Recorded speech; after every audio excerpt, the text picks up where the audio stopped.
Hi friends, I'd like to talk to you about the claim that you would receive more money in your income tax return under a progressive income tax. If we haven't had the chance to connect, my name is Rick Leib. I'm running for the 11th Congressional District in Illinois. And this November, voters are going to have the opportunity to change the Illinois Constitution from a flat income tax rate to a progressive one. What does that mean? Currently in Illinois, you pay a flat income tax rate. Your income tax is taxed at a flat rate. That is to say, people pay different amounts on their income tax, but they're taxed at the same percentage. Under a progressive tax, Illinois lawmakers could tax different income earners differently. So for example, if you made more money or earned more money, you would be taxed more money. That's where we get the word progressive from.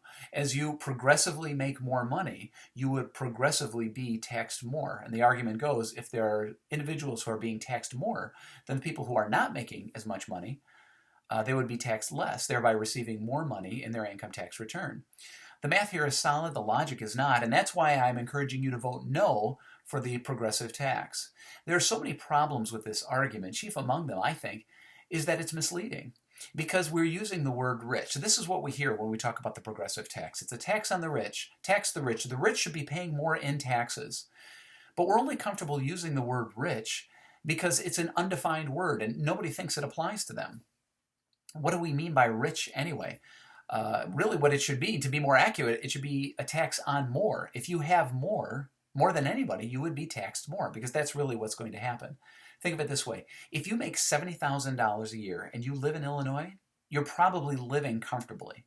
But you don't think yourself as rich. But to the person who makes half that amount, the person who makes $35,000 a year, you're rich. They would love to trade places with you financially, and they're, until that happens, quite happy that you would be paying more taxes so that they could be paying less. Now you may say, well, wait a second, we're not talking about $70,000 earners, we're talking about millionaires. How many millionaires do you think live in the state of Illinois? And how many do you think are going to stay once we start hard targeting them for more tax money? They're not going to stay. They're not going to be wanting to be taxed more, but let's suppose that half of them stay. Let's say, well, half the millionaires stay. We tax them more. We're still going to spend money in Illinois. We love spending money in Illinois, without accountability, I might add. And when the millionaires who are left cannot cover the bills, then we're going to have to redefine the word rich to include millionaires and $900,000 earners. And then when they can't cover the bills, we'll tap down to the $800,000, and we'll keep working our way down. And we'll get to a point where we get to the $300,000 earners and the $200,000 earners, but they will have seen this coming. And if they haven't moved, they actually have the resources to provide for more tax protection.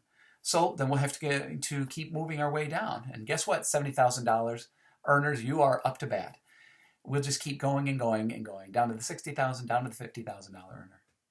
That's why we have to use the word rich. It's the only way that makes this argument persuasive because nobody thinks it applies to them. It's an undefined word and it's misleading, and that's what makes this whole deal attractive. If you vote yes for the progressive tax, you most assuredly are voting to see your own income taxes being raised. Please vote no for the progressive income tax. Please share this video with your friends.